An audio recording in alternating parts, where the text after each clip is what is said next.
Hey, Matthew. Everybody have their coffee? All right, let's go ahead and get started. To begin with, let's open in prayer. Father, again, we give you thanks and praise. Thank you for being our great and gracious God. You lavish upon us your goodness, and as we sang about this morning, we rest under the cover of your wings, and you uphold us by the power of your right hand. You are a strong, omnipotent God, and you are sovereign over all things. We thank you now for our time together. Thank you for giving us this place where we can gather to worship you and to learn more about you. We ask your blessing upon us now. We praise you in Jesus' name. Amen. All right, so we're continuing our examination of the final vision that Daniel has in Daniel's chapters 10 through 12. Last week we looked at chapter 11, verses 2 through 20.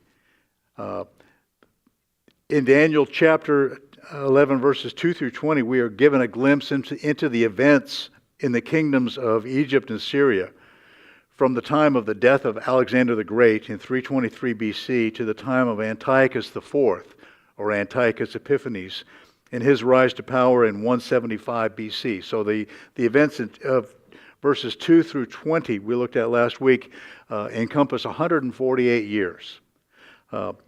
This morning, in verses 21 through 35, Daniel gives us a more detailed revelation of the events of the rule of Antiochus Epiphanes, who ruled from 175 to 163 BC. And the reason for the concentration on Antiochus IV is because of the significantly destructive role he plays in the history of the nation of Israel. As we saw in verses 19 and 20 last week, Antiochus IV rises to power by assassination and subterfuge. He is an evil and calculating man bent on power and wealth, like all despots. In this section of chapter 11, verses 21 through 35, Antiochus IV is the king of Syria, and Ptolemy the sixth, Philometor, is king of Egypt. Now, going back and reviewing a little bit of the history, Ptolemy the fifth ascended to the throne at the age of 5. After the murder of his father Ptolemy IV. As part of a peace treaty between Egypt and Antiochus III, Antiochus the Great, Antiochus gave his daughter, who happens to be Antiochus Epiphanes' sister, the king we're going to look at this morning. Antiochus the Great gives his daughter Cleopatra I in marriage to the boy king. And because the boy is only 5 years old, the marriage doesn't actually occur for another 10 years. So the nation of the kingdom of Egypt is ruled by a regent. So the two are married 10 years later, so when Ptolemy the fifth is 15 years old. So he marries an older woman. She's probably 15 years older than him, maybe a little older. We don't know a whole lot about Ptolemy V, who is married to Cleopatra, except that he dies at the age of 30. For some unknown reason. We're not told if it was natural disease or if he was assassinated or killed in battle. We just don't know. But we do know that after Ptolemy V dies, his wife, Queen Cleopatra, is regent of their children. She has 2 sons and a daughter. And so the oldest son ends up becoming the king, Ptolemy the sixth. But until he is old enough to rule, Queen Cleopatra is the regent, and she actually rules over the kingdom from 181 to 176 BC. So for a period of 5 years, Cleopatra is the ruling regent. And apparently from history, Cleopatra I is a very good ruler. She rules in such a way that she is equitable to the people. She is apparently beloved by the people, and she manages to keep peace with Syria while doing nothing to alienate Rome, and thereby keeping Egypt free of invasion. And it is later when the son, Ptolemy VI, becomes old enough to take over, after the death of his mother. So Ptolemy VI becomes the king, or becomes the ruler of Egypt, after the death of Cleopatra. So Cleopatra must have been considerably older than her husband. So that's where we stand this morning. Ptolemy VI is now the king of Egypt, and Antiochus IV, or Antiochus Epiphanes, is the king of Syria. And that's where we pick it up in verse 21 this morning. And it says, "And in his place a despicable person will arise, on whom the honor of kingship has not been conferred. But he will come in a time of tranquility and seize the kingdom by intrigue." Now this is how Antiochus IV, or Antiochus Epiphanes, rises to power. It's interesting that he has entitled himself, or named himself, Antiochus Epiphanes. The word Epiphanes means illustrious. But he was such a despotic leader that the people were calling him Antiochus Epimanes, which means madman. So this was a self-title. He was simply Antiochus IV, but he calls himself Epiphanes because he wants to be beloved by the people. The crown rightfully belonged to Seleucus Philopater's son, Demetrius Soter. However, Demetrius was being held hostage in Rome by Heliodorus, who had assassinated Antiochus IV's father. Heliodorus had assassinated the king, hoping that he would be able to seize power. But Antiochus beats him to the punch. Antiochus IV beats him to the kingdom, and he takes over, leaving Heliodorus out there holding a hostage, but not having a kingdom. Then in verse 22, the overflowing forces will be flooded away before him and shattered. This phrase provides an overview of the battles where Antiochus prevails and completely floods away and shatters the attacking Egyptian army. So you can see over the period of 250 years, the Egyptians and the Assyrians continually battle back and forth. They're fighting for power. They're fighting for land. They're trying to acquire the middle ground, which is the area of now Lebanon and Egypt and Israel. That area there. And they would briefly conquer one another, and they would occupy one another's lands for a time, but never keeping it very long. But it seems like kings have nothing more than to acquire money and to wage war, and that's what the history of this area shows. So for a while, Antiochus IV manages to attack the Egyptian army, and we see further details of this later on in verse 25. Then we also see at the end of the second part of verse 22, also the phrase, "and also the Prince of the Covenant." So this phrase, who is this Prince of the Covenant? Well, there really are two options. The first option is this is Ptolemy VI, who is the king of Egypt, who had previously been the prince under Ptolemy V, who had made the peace covenant with Antiochus the Great. The second option is this is a reference to Onias III, who was the Jewish high priest in Jerusalem, and he was killed by treachery by his brother Menelaus. Again, even within the Jewish religious leadership, there is palace intrigue and assassination. So I think the evidence seems to favor the view that this is a reference to Onias III, since it was Ptolemy VI who first broke the peace agreement and attacked Syria. So we see that, again, going back and forth. There would be battles for a time. One side would lose. And you can imagine after these battles, tens of thousands of people would die. Both sides would retreat to their lands. They'd restock their army, restock their supplies, and after a time, after they had rebuilt their armies, they attack one another again. So they would go through a period of peace, or relative peace, maybe just no attacks going on, simply because they'd both decimated their armies. They needed to rebuild. Then in verse 23, we see Antiochus is dealing with Egypt. It says in the first part of verse 23, "And after an alliance is made with him, he will practice deception." This is Antiochus IV's modus operandi.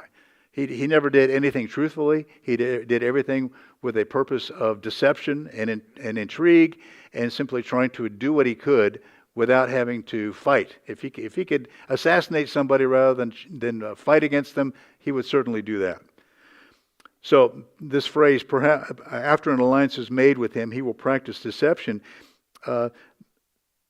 The lack of punctuation in this phrase may change the meaning. It says in the text there is no comma, and it says after an alliance is made with him, he will practice deception. The question is, who is him and who is he? And if you insert a comma in there, after an alliance is made, comma, With him he will practice deception. So the question is, who is him referring to, and who is the deception?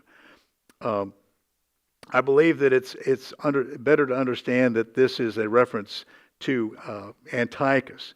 Antiochus' sister at this time had been queen of Egypt. Egypt had been promised an area called Seol, Syria, and Palestine, which is modern-day Lebanon, as a dowry for Cleopatra, and Antiochus reneges on this promise.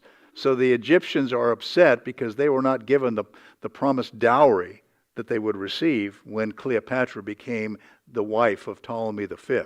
So there is frustration among the Egyptians that the Egyptians feel that they were not given the land that they were promised, and they want to fight for it. Then in verse 23, the second part of verse 23, he will go up and gain power with a small force of people. This is a reference to Antiochus' rise to power. Syria was much smaller than it had been under his father. They had lost some lands. And this statement seems to speak of Antiochus' rise to power. In other words, with a small force of people, seems to speak of the fact that he took over power. Basically, it was a coup. It was not an all-out battle, but it was simply subterfuge, palace intrigue. With a small force, he was managed to acquire the throne. Then in verse 24, we see how Antiochus consolidates his power. It says, in a time of tranquility, he will enter the richest parts of the realm, and he will accomplish what his fathers never did, nor his ancestors. He will distribute plunder, booty, and possessions among them, and he will devise his schemes against strongholds, but only for a time. Being a devious man, Antiochus was fearful of attack from within. And as I mentioned last week, Antiochus is very much like Stalin was. He never allowed anybody around him to get very comfortable. He was always afraid that if somebody became comfortable, that they would eventually rise up against him. They would understand where the weakness was and they would attack him. So like Stalin, Antiochus periodically has a purge. He just kills off everybody, brings in new advisors, so the advisors never get comfortable. And that's the way he wants them. He doesn't want them to be comfortable. And so he is fearful of attack. And he is so fearful of attack from within his own advisors, but he's also fearful of attack from his own people. And as a result, Antiochus enters the richest areas of his realm and seizes the goods and property of the richest people to redistribute to the poor. And if in so doing, he hoped to curry favor with the poor. The poor would support him because he would redistribute the wealth. It sounds like something we would recognize. The redistribution of wealth is what's going on in our country. It's because you can always get the poor people to vote for you if you promise to give the rich people their wealth away. And so redistribution of wealth is nothing new. And so Antiochus recognizes that he wants to try to win the PR war by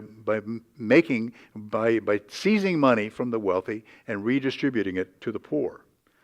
This is something, as it says here in this verse, that his fathers and his ancestors never did.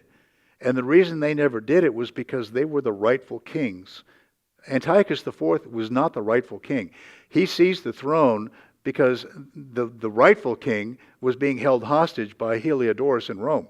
So Antiochus IV was not the rightful king. So he is always fearful that the rightful king will be released and show up. So he's doing everything he can to consolidate and hold power. And one of the things he does is he tries to curry favor with the people because it's necessary. As the rightful king, he wouldn't have to worry about that. But as the illegitimate king, he certainly has to worry about his throne being taken away. And so he devises schemes and sets into motion plans to prevent fortified cities from becoming too strong, thus preventing them from rebelling. Again, he's afraid that if there are fortified cities that he cannot conquer, then they may rise up against him. So he really lives a paranoid existence as king. He is not the rightful king. He kills off anybody he might think is a threat. He redistributes the money of the people to the poor, hoping to get the poor to support him. And he prevents any of the strongholds from becoming too strong so that they might rise up against him. So he truly live a paranoid existence.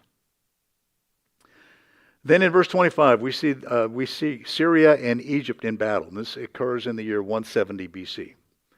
It says, and he will stir up his strength and courage against the king of the south. So this is Antiochus attacking the Egyptians. Against the king of the south with a large army. So the king of the south will mobilize an extremely large and mighty army for war, but he will not stand, for schemes will be devised against him. So Ptolemy is angered that Antiochus has reneged on his promise of this land of Seol, Syria and Palestine, this land between Egypt and Syria. Antiochus, having consolidated his power, then prepares to attack. Okay, he feels secure enough at home. He's raised a large enough army that he can now venture forth and that can fight against the Egyptians once again. The battle in 170 BC is east of the Nile Delta, which is in Egyptian land, meaning Antiochus is the aggressor. Then we read of treachery in Ptolemy's court in verse 26. And those who eat his choice food will destroy him, and his army will overflow, but many will fall down slain. Now this phrase, those who eat his choice food, refers to the fact that there is treason in Ptolemy VI. There's treason in the palace court. Ptolemy VI, his army is defeated, and he is taken captive by his uncle Antiochus. It's interesting. They're all relatives. It's like all the kings of Europe in the last several hundred years. They're all related. These are all relatives fighting each other. Watch history of England. Cindy and I like to watch some of these stories about Queen Victoria, and Victoria was married to a German prince, and they were all relatives. And so this is all family. This is a family squabble. So Ptolemy and Antiochus are related, and so Ptolemy the sixth is defeated and taken captive by his uncle Antiochus IV. Ptolemy the seventh, the brother, is quickly installed as the new king, though his brother is still alive. Again, hey, there's an opportunity for me to become king. So Ptolemy the seventh becomes the king. Even though he knows his brother's not dead, he should be a placeholder, but he declares himself king, and he goes through the whole coronation thing. And basically he's telling his brother, good luck getting your throne back. Then we have this act of mutual deception in verse 27. As for both kings, their hearts will be intent on evil, and they will speak lies to each other at the same table, but it will not succeed, for the end is still to come at the appointed time. This verse really describes how that there is this table of hospitality that is used to forge an agreement. So often, opposing forces would gather together for a great banquet, and it was considered extremely bad form to do anything at one of these banquets. This is like a banner of peace, a banner of truce. The white flag, okay, everybody come together. There's not going to be any fighting, no assassinations. We're all going to talk and share a meal together, maybe have an opportunity to work out some kind of peace agreement. But both sides at the same time are trying to maneuver in such a way that they can gain an advantage, either gain a knowledge of information, find out where the opposing forces are weak, or perhaps see an advantage that they can exploit later. So both sides, Ptolemy the seventh and Antiochus the fourth, use this table of hospitality to forge an agreement that is important. And it is important that they both honor this agreement. It was considered, it was just unthinkable to violate one of these agreements. But then Antiochus is not above doing anything. He'll do whatever he can to maintain his power. Antiochus, seeking to gain control of Egypt, makes an agreement with Ptolemy to return him to power. Ptolemy the sixth, the one who had been taken captive. Ptolemy, seeking to regain his throne, makes an agreement with Antiochus, and neither man intends to keep the agreement. So it shows you, even though they are forging this agreement, I'm sure they go through this very elaborate signing ceremony. They got their fingers crossed the whole time. They have no intent. Ptolemy wants to be back on the throne. Antiochus simply wants to gain an advantage over Egypt. And so neither side honors the agreement. Then we read in verse 28, Antiochus moves against Jerusalem. Then that is Antiochus, he will return to his land with much plunder. But his heart will be set against the Holy Covenant, and he will take action and then return to his own land.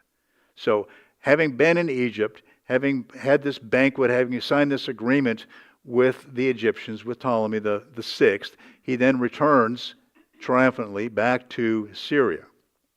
as he returns, really has no intention. The Syrians had no desire to hold the land of Egypt. It would just extend their forces too far.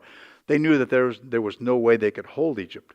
But really, when they would win a battle against the Egyptians, or the Egyptians would win a battle against the Syrians, they would simply take plunder. They would take as much gold and silver as they could to enrich their own kingdom. So that's what Antiochus has done. He's defeated Ptolemy VI, held him hostage for a time, and in exchange for releasing him, he basically robs the treasury, takes all the gold and silver that he can. And on his way back to Syria with all this plunder, he decides to make a detour into Jerusalem and plunder that too. So he stops along the way to wreak havoc in Israel. Meanwhile, the high priest in Israel, his name is now Menelaus, he having assassinated the true high priest, Onias III. Menelaus is really a stooge of Antiochus. Menelaus had been able to ascend to the role of high priest because he had bribed Antiochus. Everything was done with bribery. I mean, you pay enough, you can get what you want. So Menelaus had bribed Antiochus so that he could become the new high priest. And so he serves the wishes of Antiochus for the most part.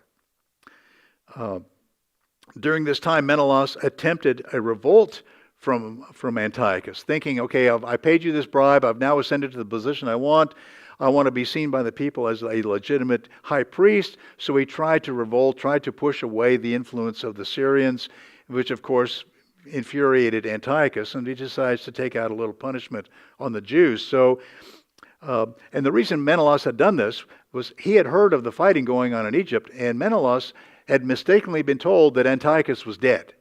Said, okay, here's our opportunity to be rid of the yoke of the Syrians.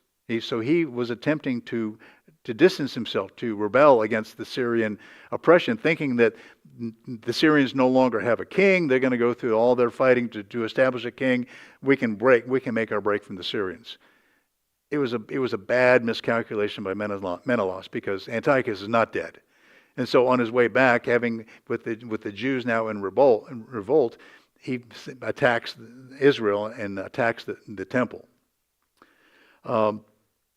Antiochus enters Jerusalem and kills 80,000 men. And accompanied by Menelaus, he desecrates the temple. Menelaus, hoping to ingratiate himself once again with Antiochus, invites him into the temple and basically, take it all. It's all yours. This happens around 168 BC. And we see a similar passage to this described in Daniel chapter 8, verse 11. And I think I've got that up on the screen. Daniel 8:11. It even magnified itself to be equal with the commander of the host, and it removed the regular sacrifice from him, and the place of his sanctuary was thrown down. So it really describes the same event in a different way. Then in verses 29 and 30, Antiochus returns for war yet again. At the appointed time he will return and come into the south, but this last time it will not turn out the way it did before, for ships of Kittim will come against him. So Antiochus decides to attack Egypt again. I'm out of money. I need to plunder their treasury once again. When he arrives with his army, the Roman consul Popilius Laenas met him at Alexandria, opposed him at Alexandria, and prevented him from invading Egypt. So now the Romans are involved. Okay. Consequently, he was not able to do what he wanted with Egypt as he had previously.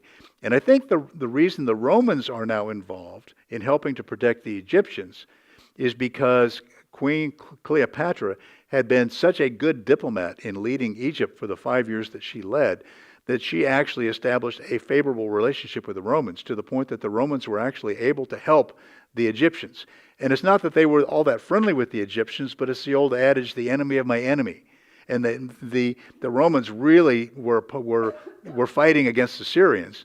And so the Romans said, if we can help Egypt to hurt Syria, then we'll do that. So it's not that Egypt and Rome were that great allies, but they both had a vested interest in trying to defeat the Syrians. So the Egyptians come and stop the invasion of the Syrians.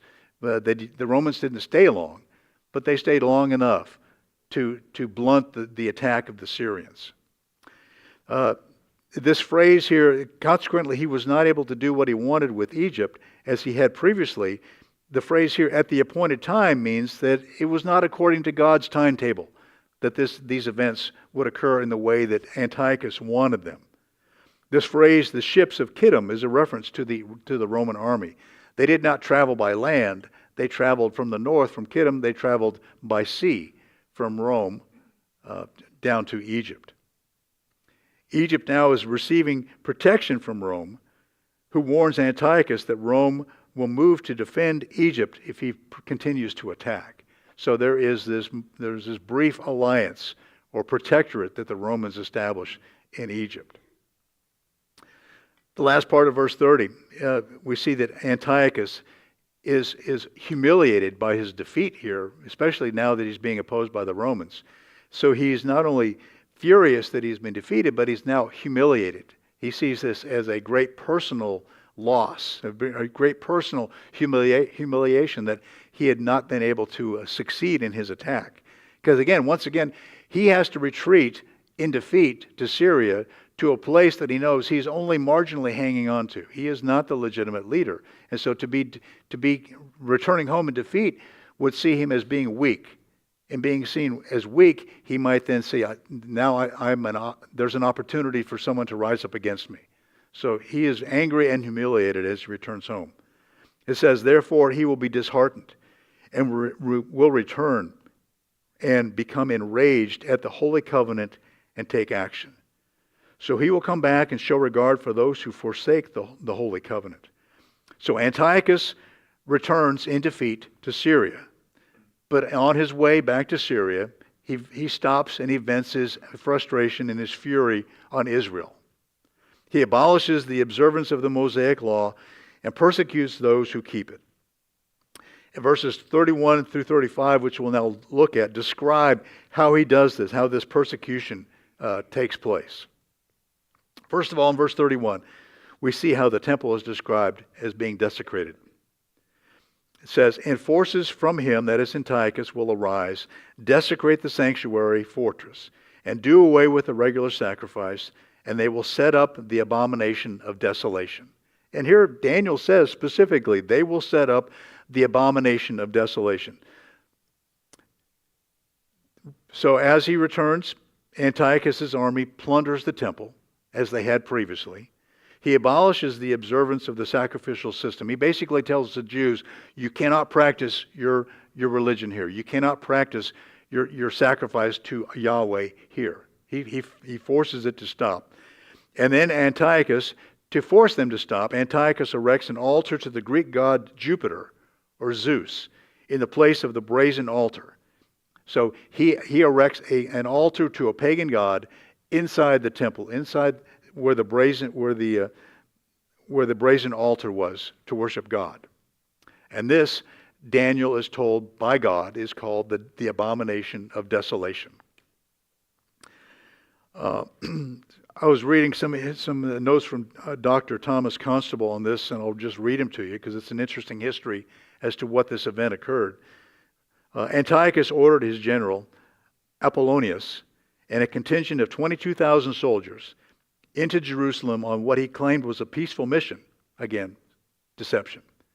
However, when they were inside the city, they attacked the Jews on a Sabbath day, when the Jews were reluctant to exert themselves. So he times his attack so that he knew the Jews would not fight on the Sabbath because it was a violation of the Sabbath.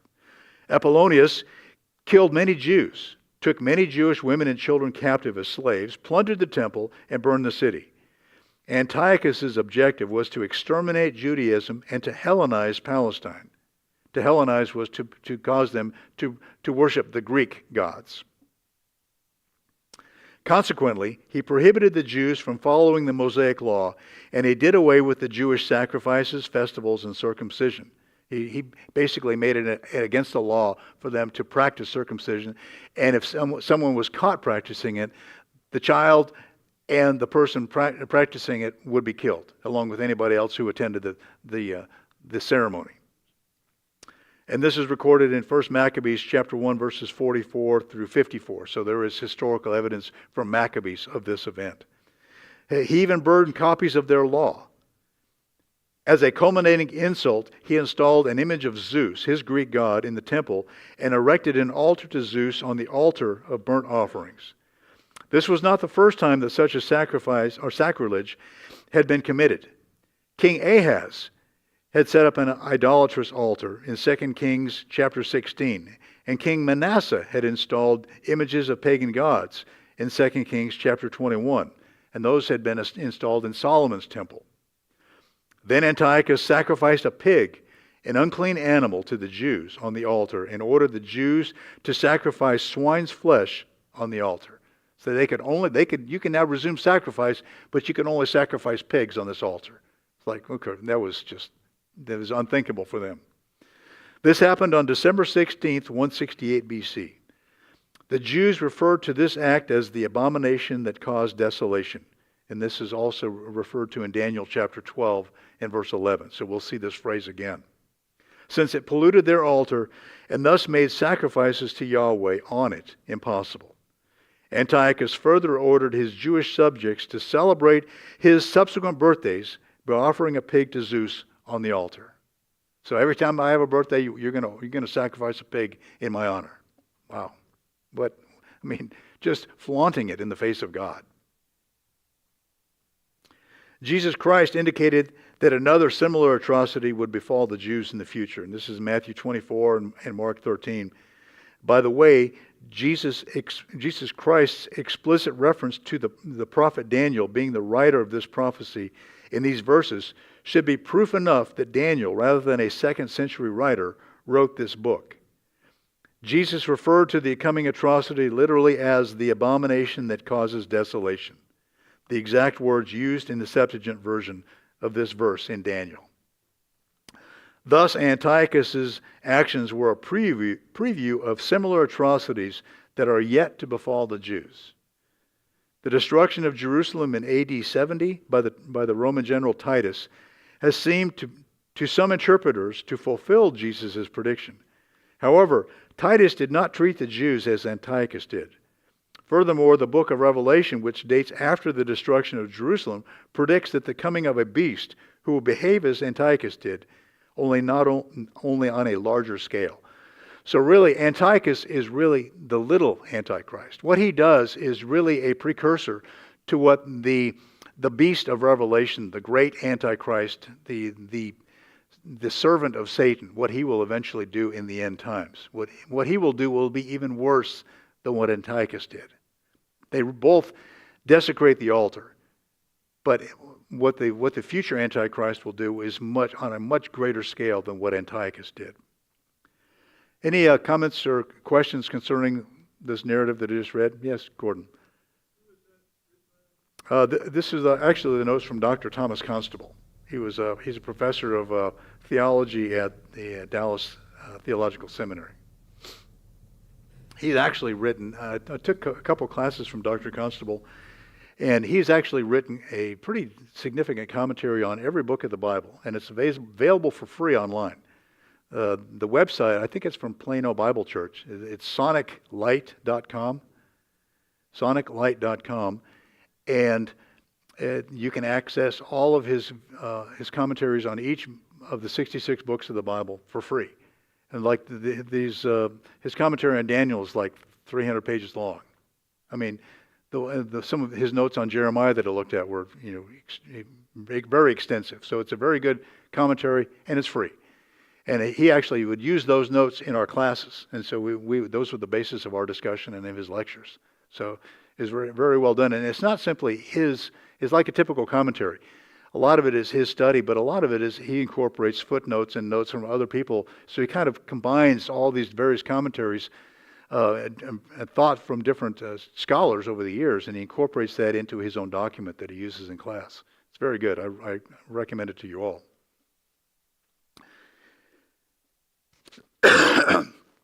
Then in verse 32, we see Antiochus's deception and persecution. Verse 32, and by smooth words he will turn to godlessness those who act wickedly toward the covenant. But the people who know their God will display strength and take action. Now this verse describes how Antiochus uses flattery and makes empty promises to those who will turn away from the Mosaic law to the godlessness that he is attempting to invoke. These godless Jews persecute their own people. Were a great many Hellenized Jews who turned away from the worship of Yahweh and began to worship the Greek gods. And not only did they worship the Greek gods, but they then turned on the Jews who continued to worship Yahweh. So they were actually working against them. They were spies. They would turn them in.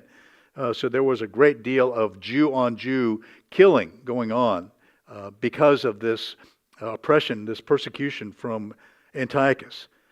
Those people who refuse to disavow God, the phrase here, who know their God, remain faithful in the face of death, rising up and fighting, resisting Antiochus, resisting the attempts of the Syrians. Dr. Constable says, Antiochus deceived many Jews with his flattery and promises. They participated in the worship of Zeus. This most repulsive of all insults to the Jews brought about the Maccabean revolt, in which thousands of Jews rebelled against Antiochus. Initiated by a priest named Mattathias, from the town of Modin in Ephraim, and led by his three sons, Judas, Jonathan, and Simon, this nationalistic movement eventually overthrew the Seleucids in Palestine, and eventually threw out the Syrians. The word Maccabee is the Greek form of the surname of Judas, the son of Mattathias. The Jews applied this name to the whole family of Mattathias and to the party within Israel that his sons led. The word itself also meant hammer or eradicator, as in the Terminator. Judas Maccabeus killed Antiochus' general, Apollonius, in battle. Later, he and his brothers achieved many important victories that freed the Jews from Syrian domination. So the Maccabees were extremely important in the history of Israel as far as eradicating the Syrians, and eventually returning the control of Jerusalem and Israel back to the Jews. It was a very bloody revolt, and the book of Maccabees basically describes that period of history. It describes what occurred. But it was very difficult because not only did the Maccabees have to fight against the Syrians, but they had to fight against a great many Jews who had become Hellenized, who they were opposed to. So it was a very difficult time in Egypt's history. It's like our Civil War. Our Civil War, thousands of people on both sides were killed. It was Americans killing Americans. And in here, in the Maccabean revolt, not only was it the Maccabees killing the Syrians, but it was the Maccabees killing Hellenized Jews who were opposing them. So it was a very difficult time in the history of Israel. Verse 33 describes how faithful Jews are persecuted. Yes, Jonathan. Didn't all this fall in that intertestamental period? Yes, it did. Yep. It was kind of a dark time. It did. There was no prophetic word. Exactly right. Yeah, because Malachi was written, I think, about 430 BC. So all the events of the Greek, Alexander the Great, and all this occurs in that intertestamental period. Yeah, when God was silent for 400 years. Yeah, it was difficult. So verse 33, we have a description of how the faithful Jews were persecuted. And those who have insight among the people will give understanding to the many. Yet they will fall by the sword and by flame, by captivity and by plunder for many days. This phrase, those who have insight, refers to those who teach and advocate keeping the Mosaic law. The understanding they give is the requirements of the law. So even in the midst of this great persecution, there are those Jews who remain faithful to God and continue to teach the law. Those who refuse to disobey God's law suffer terrible persecution. And the Maccabees are the best known of these rebels, but by no means were they the only rebels. They simply were the best known. In verse 34, we see how the rebels gain support. Now when they fall, they will be granted a little help, and many will join with them in hypocrisy. As the Maccabean revolt continued, faithful Jews rose up to assist them as they were able. Some unfaithful Jews hypocritically pledged their support because they feared retribution from the Maccabees and their supporters, and they sought to infiltrate and to undermine the faithful. So there were continued to be unfaithful Jews who were trying to subvert the Maccabean revolt. Antiochus' persecutions gave impetus to what are known as the Hasidim, which is the godly, the pious, or the loyal ones. It gave rise to this movement that was already underway in Israel.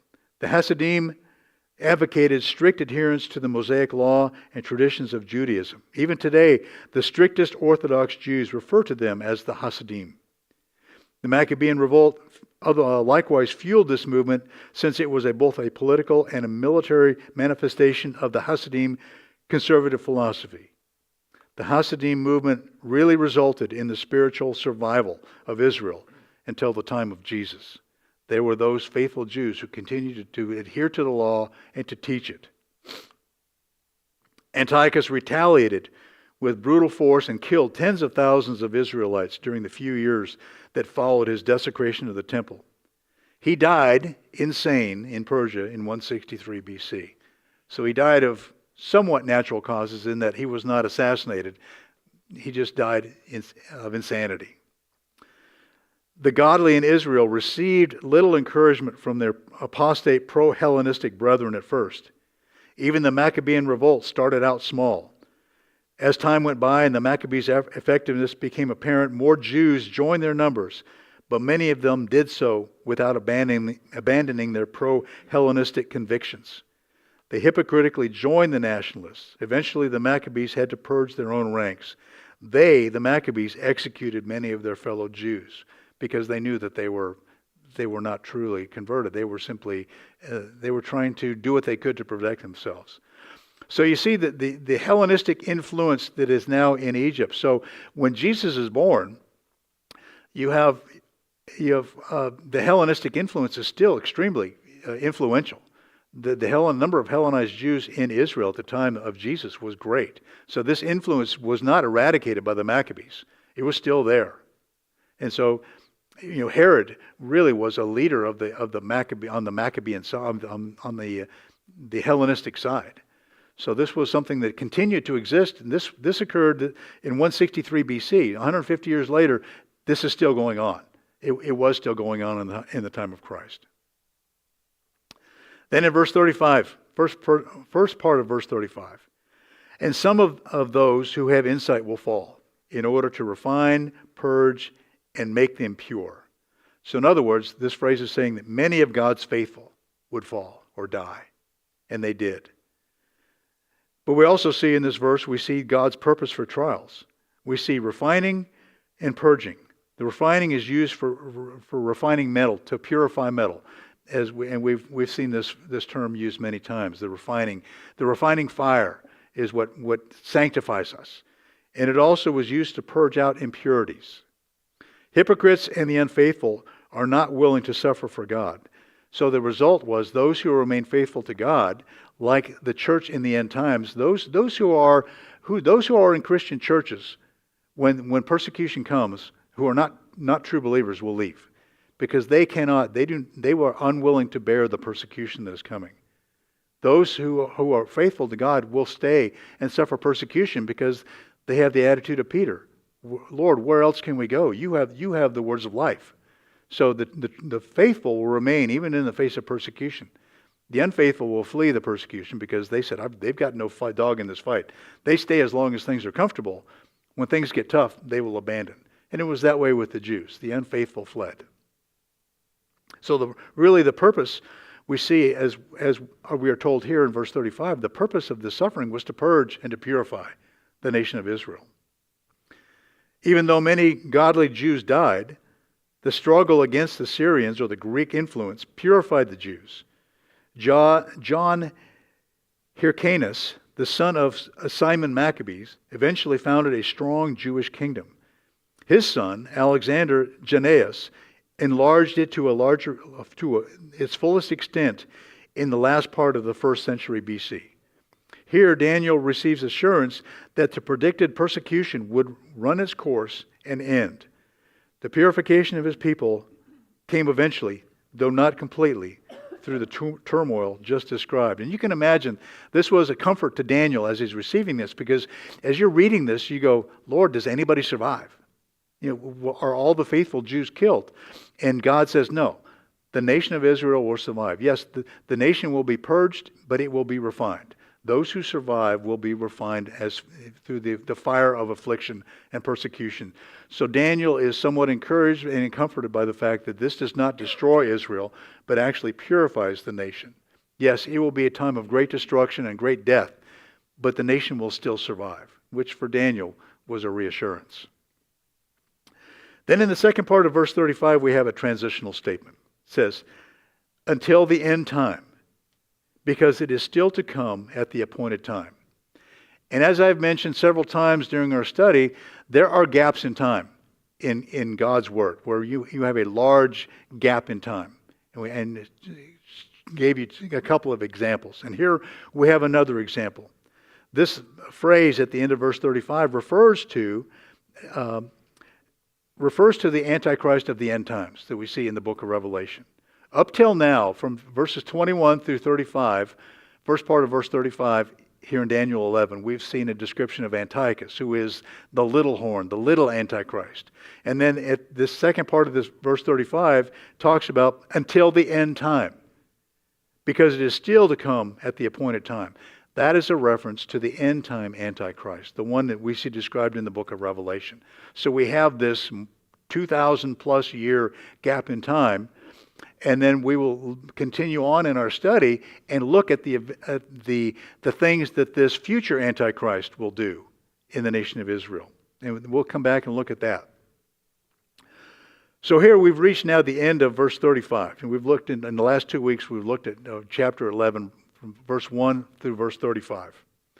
As Dr. Constable says, the amazingly detailed prophecies of the first 35 verses of this chapter contain approximately 135 prophetic statements that are all fulfilled. That's amazing. In 35 verses, we have 135 prophecies. They all have been perfectly and fully fulfilled. That in itself is amazing. And it constitutes an impressive introduction to the events that are still yet future that begin next week in verse 36. The fact is, there is no supported evidence that can contradict any statement made in any of these first 35 verses. From the divine viewpoint, the accuracy of this prophetic word is supporting evidence that the prophecy yet unfulfilled will have the same precise fulfillment in the future. That's one of the things that gives us comfort as we study prophecy, knowing that all of the prophecies that were revealed in Daniel chapter 11, verses 1 through 35, have already been completely fulfilled. We now have the confidence in the knowledge that the prophecies that are still yet future to us will be completely fulfilled exactly as God has ordained. So that is why I have always found prophecy to be a very interesting study, because God's telling us what's going to happen in the future. Yes, we don't know the details, we don't know who, we don't know when, we don't know how, but we are told God's plan. You know, even as we live through these times of ungodliness in our world, we have to recognize this is God's plan. This is not the world spinning out of control. This is not the world run amok. This is according to God's plan. And God tells us His plan. And He also tells us how He's going to triumph, how He is going to defeat the world forces of darkness that are currently taking over our world. You know, if you listen to the secular world, the secular people are worried about artificial intelligence. Artificial intelligence will create weapons that we can't control and will destroy humanity. It's like, no, they may create artificial intelligence, but God's not going to allow them to destroy the world. The Cuban Missile Crisis and other nuclear opportunities for man to just completely destroy ourselves. We're worried about total annihilation via nuclear weapons. It's like, no, that's not going to happen, because God's not going to allow that to happen. God has reserved for Himself the right to end this story the way He has ordained it. And He has told us in the book of Revelation, in the book of Daniel, how the story ends. He has told us who the players are. So we simply have to be faithful and recognize the world is not spinning out of control. Everything is going according to God's plan. The world may think it's in control. The world may be afraid of starting World War III, starting this mutual annihilation. It's like, it's not going to happen. God is going to prevent. God is not going to permit something like that to happen, because He has already written the end of this story. So beginning in verse 36, the focus will shift to a different person of the end times. And this is the beast, the Antichrist, who described in the book of Revelation. So next week we'll come back and start a look at that. Any observations or questions, comments on anything we've looked at this morning? I've always found this study to be, without the help of commentators and historians, it would be impossible for us to read this and say this is what this means. But historians and scholars have studied this, and they now see the prophecies, and they have been able to match them up with the events that occur in history. It's not easy to interpret. It's not easy to find, to discern. But men have dedicated their lives to understanding these prophecies, and they show us how they have all been perfectly fulfilled. And just the vast quantity. The argument that is made from this book completely destroys any effort by people to say, well, the book of Daniel was written well after the fact. These things had actually already occurred, and so this is not a book of prophecy, but simply a book of history that was written after the fact. It's like, no, this was actually given by God to Daniel before these events occurred. So Daniel is telling the Jewish people, recording in advance what God will do, as authentication that God is the sovereign ruler of all. And what God has done in the past perfectly, He will also accomplish perfectly in the future. And we should find great comfort in that. Obi. Yeah, this is really great stuff. I appreciate you teaching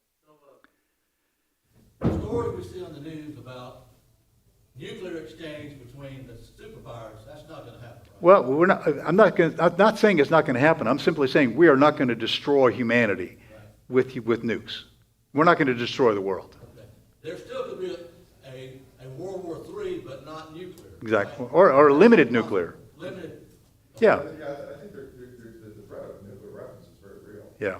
I think what he's saying is that the whole world won't be destroyed by nuclear, but certainly, somebody could, there could be a nuclear attack. Conceivably, if the United States launched all its nukes at the Russians and the Russians launched all their nukes at us, the whole world would be destroyed. Right. But that's not going to happen because God's not going to allow that. That does not mean that a tactical nuke. And, I keep waiting for the Israelis to launch a tactical nuke at the Iranians. That very well could happen on a small, limited scale. An attack could happen. But to destroy humanity with artificial, Terminator-type weapons or with nukes, it's not going to happen.